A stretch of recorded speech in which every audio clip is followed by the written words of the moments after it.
Class 9 में पढ़ने वाले मेरे प्यारे स्टूडेंट्स, तुम लोगों की second English book supplementary reader in English, जिस बुक का नाम है मूमेंट्स, इस बुक में जो फोर्थ चैप्टर है तुम्हारा, जिस चैप्टर का नाम है इन द किंगडम ऑफ फूल्स,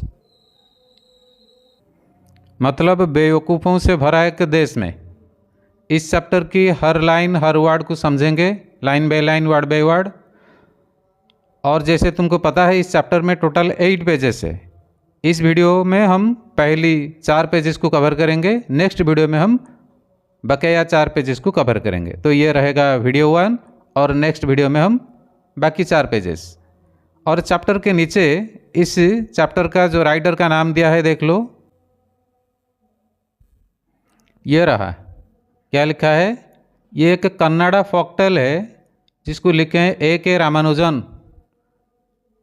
कन्नड़ा मतलब कर्नाटका की भाषा। इस भाषा में जाने वाला ये कहानी है जिसका राइटर है A.K. रामानुजन। मतलब ये एक इंग्लिश स्टोरी नहीं है, ये एक कन्नड़ा स्टोरी है और इसको कहते हैं फॉक टेल। फॉक मतलब पब्लिक, टेल मतलब स्टोरी, मतलब पब्लिक स्टोरी, यानी वहाँ की जनमानस में जाना पहचाना एक कहानी है। और इसको एडिटेड भी किया गया है, मतलब कंप्लीट स्टोरी आपको दिया नहीं गया है, थोड़ी बहुत उसमें चेंजेस आया है, लेकिन वो चेंजेस तुमको पता नहीं चलेगा क्योंकि उस चेंजेस के बाद इसका इंग्लिश वर्जन आया है। और अब हम इसको शुरू करेंगे।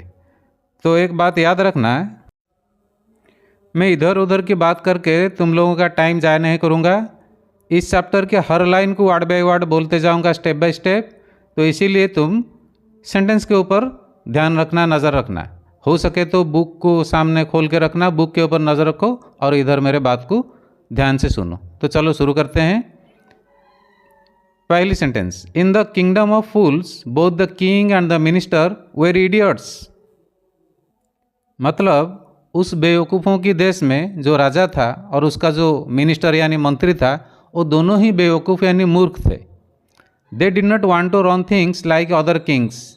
वो नहीं चाहते थे कि सब चीज़ चले जैसे दूसरे राज्यों में दूसरे राजा चलाते हैं।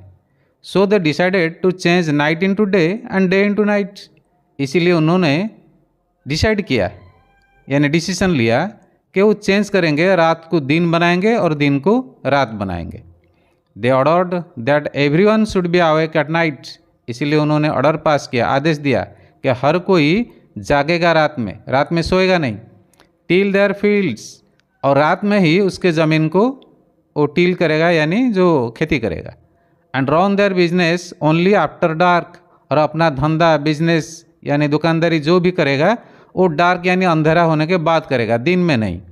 गो to bed as soon as the sun came up, और सो जाएगा जैसे ही सूरज उठेगा यानी दिन आएगा तो सो जाना। Anyone who disobeyed would be punished with death. कोई अगर इस बात को नहीं माना तो उसको पनिशमेंट दिया जाएगा। कैसा पनिशमेंट? मारा जाएगा, वो death punishment. The people did as they were told for fear of death. लोगों ने ऐसा ही किया डर के मारे। The king and the minister were delighted. ये देखकर राजा और उसका मिनिस्टर खुश हो गए। क्या देखकर? The success of their project. उनका जो प्रोजेक्ट, उनका जो योजना, प्लानिंग, परियोजना वो सक्सेस हो रहा है, कामयाब हो रहा है, ये देखकर वो खुश हो गए। One day A Guru and his disciple arrived in the city. एक दिन की बात है कि एक गुरु और उसका जो शिष्य यानी डिसाइपल जिसको कहते हैं इंग्लिश में, स्टूडेंट, टीचर स्टूडेंट, वो वहाँ पहुँचे। वो देश के एक शहर में, जिस शहर में राजा और मंत्री रहते हैं। It was a beautiful city, देश का राजधानी होगा, इसीलिए बड़ा ही खूबसूरत सुंदर था। It was broad daylight. ये दिन की बात है, मतलब जब उजाला था। There was no one about. उन दोनों ने देखा कि चारों तरफ कोई नहीं है। एवरी वन वॉज अस्लीप, क्योंकि हर कोई सो गया था। नॉट ए माउस टियरिंग, चूहे भी नहीं घूम रहे थे। Even the cattle had been taught to sleep by day. जो कैटल मतलब जो मवेशी होते हैं, उनको भी सिखा दिया गया था कि वो कैसे दिन में सो जाएं। The two strangers were amazed by what they saw around them. ये जो नए स्ट्रेंजर मतलब ये दोनों नए आदमी अमेज्ड हो गए, मतलब ताजुब हो गए देख के जो कुछ उन्होंने देखा उनके चारों तरफ, and wandered around town till evening, और वो क्या करेंगे, ऐसे ही घूमते रहे पूरा शहर शाम तक। When suddenly the whole town woke up, फिर वो देखे कि वो शहर के सारे आदमी हठात जाग गए, यानी नींद से उड़ गए, and went about its night's business, और अपने काम धंधा में लग गए। नेक्स्ट आंसर,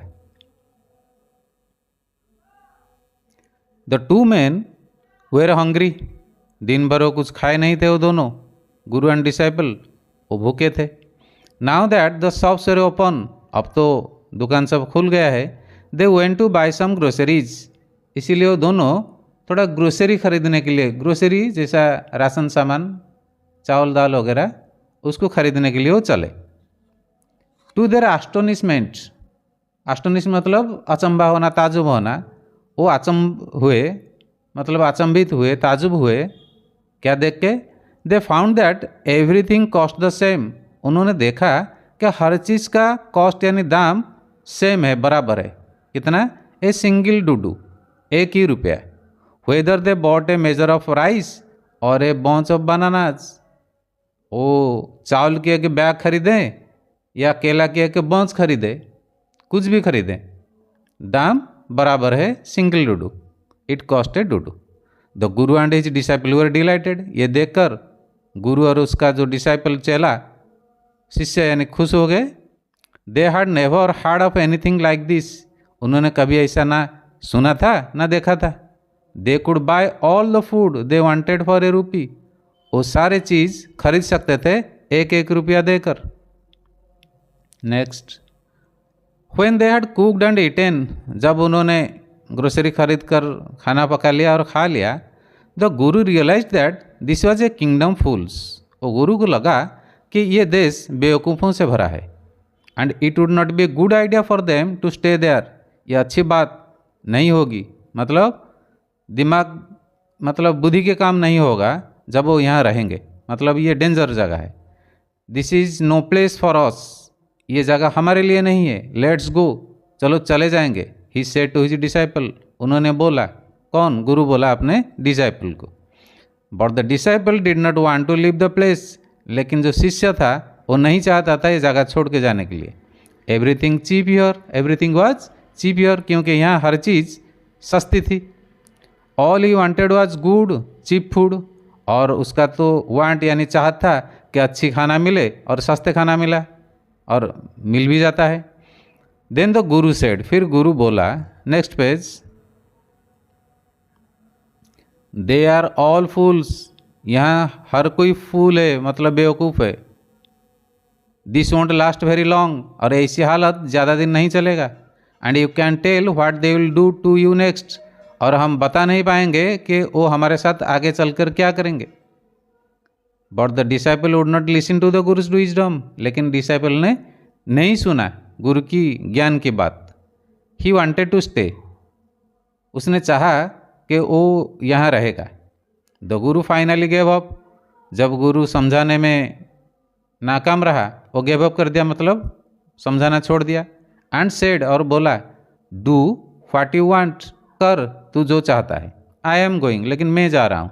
एंड लेफ्ट, और सचमुच चला भी गया। द डिसाइपल स्टेड ऑन, शिष्य वहाँ रहा उस देश में।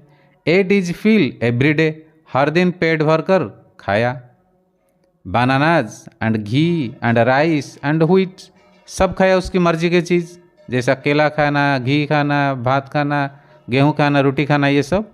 And grew fat like a street side sacred bull, और बड़ा होकर, ग्रीव मतलब उसका बदन का साइज बढ़ता गया और एक सांड जैसा हो गया। यहाँ सांड को बोला गया है सैक्रेड बुल। सैक्रेड मतलब जिसको पूजा करते हैं, जिस सांड को मंदिर का सांड कहकर, वैसा एक बन गया, जो बड़े बड़े होते हैं। फिर क्या हुआ देखो, वन ब्राइट डे ए थीप ब्रोक इनटू ए रिच मर्चेंट्स हाउस, एक दिन के समय में, उजाले के समय में, एक चोर घर का दीवार तोड़कर एक मर्चेंट मतलब जो बिजनेसमैन, उसके घर में, व्यापारी के घर में घुसा। He had made a hole in the wall, घर में घुसने के लिए उस घर का जो वाल है मतलब दीवार है उसमें एक छेद किया था। एंड स्नीक्ड इन, फिर वो अपना स्नीक इन मतलब अपनी बेईमानी काम यानी चोरी काम करता गया। एंड आज he was carrying out his लूट, जब वो अपना लूट यानी चोरी काम चला रहा था, the wall of the old house collapsed on his head, उस पुराने घर की जो दीवार था वो गिरकर उसके सर के ऊपर पड़ा। And killed him on the spot, और वहीं वो दबकर मर गया। His brother ran to the king, जब उसका भाई जब सुना कि उसका भाई मर गया है, वो दौड़कर राजा के पास आया। एंड कंप्लेंट, और कंप्लेन किया, अभियोग किया, शिकायत किया। क्या बोला? योर हाइनेस, हाइनेस मतलब समझते हो, जैसा राजा यानी बड़े आदमी को हाइनेस कह के पुकारते हैं, हे महान। When my brother was pursuing his ancient trade, जब मेरा भाई परसू कर रहा था मतलब अपने काम में लगा था। वो काम क्या था? एंशिएंट ट्रेड, उसका पुरानी धंधा, यानी अपनी पुरानी धंधे को जब वो फॉलो कर रहा था, परसू कर रहा था, ए वॉल फेल ऑन हिम, एक दीवार उसके ऊपर गिर गया। एंड किल्ड हिम, और उसको मार दिया। This merchant is to blame, सारा कसूर इस मर्चेंट का यानी इस मर्चेंट का है यानी बिजनेसमैन का है। He should have built a good and strong wall, उसको एक अच्छा और मजबूत दीवार बनाना चाहिए था। So you must punish the wrong doer, इसलिए आप उसको दंडित कीजिए। रॉन्ग डूअर, वो किसको कहता है? वो बिजनेसमैन यानी व्यापारी को कहता है। And compensate the family for this injustice, और मेरे जो भाई का जो फैमिली है उस फैमिली को कॉम्पेंसेट दिया जाए, यानी उसके बदले में उसको रुपया दिया जाए उस फैमिली को। फॉर दिस इनजस्टिस, ये जो इनजस्टिस हुआ है, अन्याय हुआ है मेरे भाई के ऊपर, उसके बदले में उसके फैमिली मेम्बर को कॉम्पेंसेट किया जाए, मतलब बदले में उसको पैसा धन दौलत दिया जाए। द किंग सेड, फिर राजा बोला, जस्टिस विल बी डन, ठीक है जस्टिस होगा यानी न्याय होगा। डोंट वरी, मतलब इतना परेशान मत बनो, मैं न्याय करूँगा। And at once summon the owner of the house, और एट वंस मतलब suddenly, taking no time, summon किया यानी बुलाया। किसको बुलाया? वो घर का कौन है मालिक, मेरे पास आ जाए। नेक्स्ट पेज, पेज नंबर 3, क्या लिखा है देखो। व्हेन द मर्चेंट अराइव्ड, जब वो व्यापारी वहाँ पहुँच गया बिजनेसमैन, तो किंग क्वेश्चनड हिम, राजा ने उसको सवाल पूछा। क्या पूछा? What is your name? Such and such your highness, उसने भी बोला कि मेरा नाम ऐसा ऐसा है। योर हाइनेस कह के बोला यानी हे महान, मेरा नाम ये है। देन किंग ने पूछा, were you at home when the dead man burgled your house, क्या तुमने घर में था तुम जब ये मरा हुआ आदमी चोरी कर रहा था तुम्हारे घर में? तो उसने जवाब दिया, yes my lord. My lord जैसा योर हाइनेस बोला जाता है ऐसा माई लॉर्ड बोला जाता है, हे मेरे प्रभु, हाँ मैं घर में था। ही ब्रोक इन, उसने दीवार तोड़कर घुसा था। And the wall was weak, और वो दीवार वीक यानी कमज़ोर था। इट फेल ऑन हिम, वो गिर गया उसके ऊपर। देन राजा बोला, द अक्यूज्ड प्लीड्स गिल्टी, मतलब आरोपी तो अपना अपराध स्वीकार कर रहा है। Your wall killed this man's brother, तेरा जो दीवार है उस दीवार ने मारा है इस आदमी के भाई को। You have murdered a man, तो तेरा दीवार नहीं, तू ही मर्डर किया है इस आदमी को। We have to punish you, हम तुझे पनिश करेंगे यानी दंडित करेंगे। फिर उसने बोला, Lord said the helpless merchant, ये सुनकर वो मर्चेंट यानी बिजनेसमैन व्यापारी हेल्पलेस यानी असहाय फील किया और बोला, लॉर्ड हे प्रभु, I did not put up the wall, उस दीवार को मैं नहीं बनाया था। It is really the fault of the man who build the wall, असल में फॉल्ट कसूर उस मैन का है, उस आदमी का है जिसने इस दीवार को बनाया है। He did not build it right, वो तो नहीं बनाया है उस दीवार को खुद, जो बनाया है यू शुड पनिश हिम, जो बना है तुम उसको सजा देना चाहिए। तो राजा ने पूछा, हु इज दैट, वो कौन है? My Lord this wall was build in my father's time, मेरे प्रभु ये जो दीवार है वो बनाया गया था मेरे पिताजी के टाइम में, वक्त में। आई नो द मैन, और जो आदमी बनाया था मैं उस आदमी को जानता हूँ। He is an old man now, अब तो बूढ़ा हो गया है। ही लिव्स नियर बाय, लेकिन वो यहाँ करीब में रहता है। The king sent out messengers, तो राजा ने अपने मैसेंजर यानी दूतों को भेजा संदेश वाहकों को। To bring in the bricklayer, उसको पकड़ के यहाँ लाए। किसको? ब्रिकलेयर को। ब्रिकलेयर मतलब जो राजगीर जो बनाने वाला, who had build the wall, जो वॉल को बनाया था। दे ब्रॉट हिम, वो मैसेंजर जाके उसको ले आए। टाइड हैंड एंड फुट, उसके हाथ और पाँव को बांध कर लाए। फिर राजा ने पूछा, यू वर देयर, क्या तुमने वहाँ था? Did you build this man's wall in his father's time, क्या तुमने बनाया था इस आदमी के वॉल को उसके पिताजी के वक्त में? तो उन्होंने जवाब दिया, येस माई लॉर्ड, है मेरे प्रभु, मैं ही बनाया था, आई डिड। फिर राजा ने पूछा, what kind of A wall is this that you built, कैसा दीवार तूने बनाया था ये? It has fallen on a poor man and killed him, ये गिर गया है कि बेचारे गरीब आदमी के ऊपर और उसको मार भी दिया। यू हैव मर्डर्ड हिम, तूने इसको मर्डर किया है। We have to punish you by death, हम तुझे पनिश करेंगे मौत की सजा देके। Before the king could order the execution, राजा एग्जीक्यूशन की ऑर्डर देने से पहले, एग्जीक्यूशन मतलब उसका लिटरेरी मीनिंग क्या है? अमल में लाना, यानी काम को समापन करना। काम क्या है? मारना।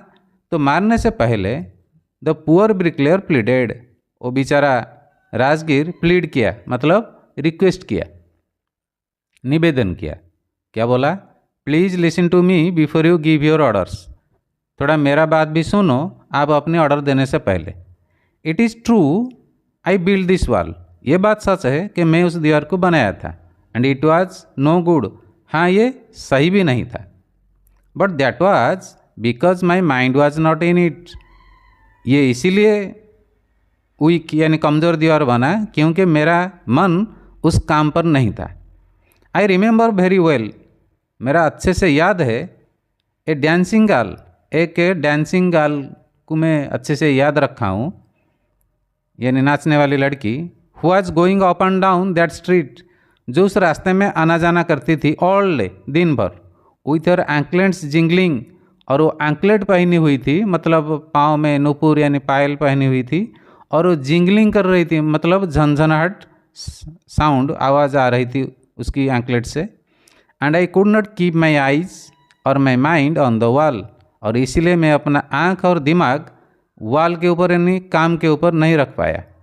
दैट आई वॉज बिल्डिंग, जिसको मैं बना रहा था। You must get that dancing girl, आप उस डांसिंग गर्ल को यानी उस लड़की को पकड़ना चाहिए। I know where she lives, और मुझे भी पता है वो कहाँ रहती है। फिर राजा ने बोला, यू आर राइट, अरे तू तो सच बोल रहा है, सही बात बोल रहा है। द केस डिपेंड्स, अब तो केस डिपेंड्स यानी गहरा होता जा रहा है। आगे देखेंगे। We must look into it, हम ज़रूर इसकी तहकीक करेंगे। It is not easy to जज सच ए कॉम्प्लिकेटेड केस, ये भी इतनी आसानी बात नहीं है इतना मुश्किल केस को जज करना, यानी इसमें कहाँ गलती है, कौन कसूरवार है, ये जानना बड़ा ही मुश्किल है। लेट्स गेट दैट डांसर, चलो उस डांसर को पकड़ के लाओ, वेयर एवर शी इज, वो जहाँ भी है। The dancing girl now an old woman, वो नाचने वाली लड़की अब वो बूढ़ी हो गई है। केम ट्रेम्बलिंग टू द कोर्ट, वो आई ट्रेम्बलिंग यानी ट्रेम्बल करते हुए यानी कांपते हुए, ठीक से नहीं चल पा रही थी। कोर्ट में आई, कोर्ट मतलब राजा जहाँ बैठ के विचार करते हैं उसको कोर्ट कहते हैं। Did you walk up and down that street many years ago, क्या तूने रास्ते में चल रही थी बहुत साल पहले, while this poor man was building A wall, जब ये बेचारा आदमी इस दीवार को बना रहा था। डिड यू सी हिम, क्या तूने उसको तब देखा था, यानी देख रही थी तू? तो औरत जवाब दी, येस माई लॉर्ड, हे मेरे प्रभु, हाँ मैं देख रही थी उसको। I remember it very well, मेरा भी अच्छे से याद है। So you did walk up and down, तो ये बात पता चला कि तू रास्ते पर आना जाना कर रही थी। विथ योर एंकलेट्स जिंगलिंग, जब तू आना जाना कर रही थी तो अपने पायल को जिंगलिंग कर रही थी, यानी झंझटाहट उससे आ रही थी। You were young and you distracted him, और तू उस वक्त जवान थी और तूने उसका ध्यान को डिस्ट्रैक्ट किया, यानी उसका ध्यान अपने काम से उसका हटा। सो ही बिल्ड ए बैड वॉल, इसीलिए उसने एक ख़राब दीवार बनाया। नेक्स्ट पेज यानी page number 4।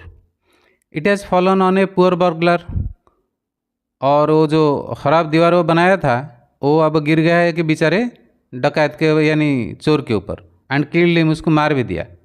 You have killed an innocent man, वो दीवार नहीं, तूने इसी इनोसेंट आदमी को मारा है, निरपराध आदमी को मारा है जिसका कोई कसूर नहीं है।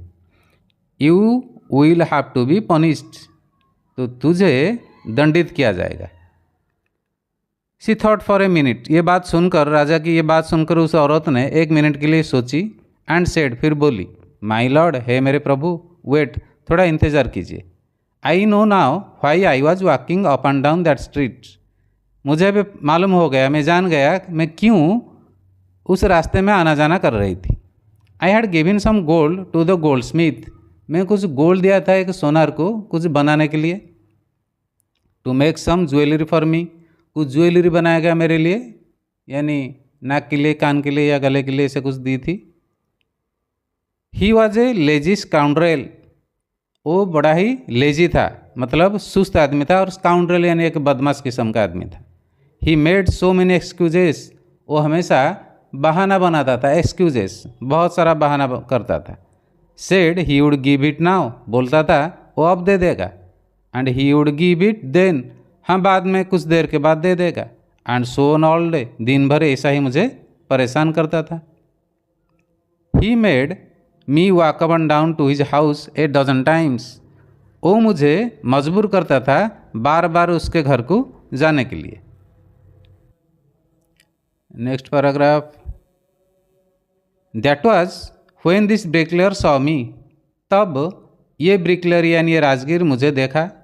It is not my fault, ये मेरा कसूर नहीं है। My lord, it is the damned goldsmith fault, ये उस मलून गोल्ड स्मिथ यानी सोनार का फॉल्ट है, यानी कसूर है। Poor thing, she is absolutely right, राजा ने बोला, क्या बात है, ये तो बिल्कुल सही है, ये तो सही बात कर रही है। थॉट द किंग, राजा ने सोचा। वेइंग द एविडेंस, जो उसको सबूत और प्रमाण यहाँ मिला उसको तौलते हुए उसने ये सोचा। We have got the real culprit at last, फिर उसने बोला, कौन? राजा, अरे हमको मिल गया, असल कसूरवार, असल दोषी कौन है, वो हमको मिल गया। Get the goldsmith wherever he is hiding, लाओ उस गोल्ड स्मिथ को यानी सोनार को जहाँ पर वो छुपा है। एट वंस, जल्द ही लाओ, सडनली लाओ। The king's bailiffs search for the goldsmith, राजा को जो बेलिफ्स थे यानी जिसको कहते हैं क्या, मुलाजिम लोग, वो उसको ढूंढने लग गए। Who was hiding in A corner of his shop, जो उसके पास ये खबर पहले से पहुंच गया था तो इसीलिए वो छुप गया था उसकी दुकान के एक कोने में। When he heard the accusation against him, he heard his own story to tell, तो यहाँ पर लिखा नहीं गया है, उसको पकड़ के लाए हैं और वो उसके खिलाफ बात भी रखा गया, और उसने क्या जवाब दिया इसके बारे में यहाँ लिखा है। व्हेन ही हार्ड, जब वो सुना, द एक्यूजेशन यानी उसके खिलाफ इल्ज़ाम, तो उसके पास भी अपनी कहानी था बताने के लिए। वो क्या बोला देखो।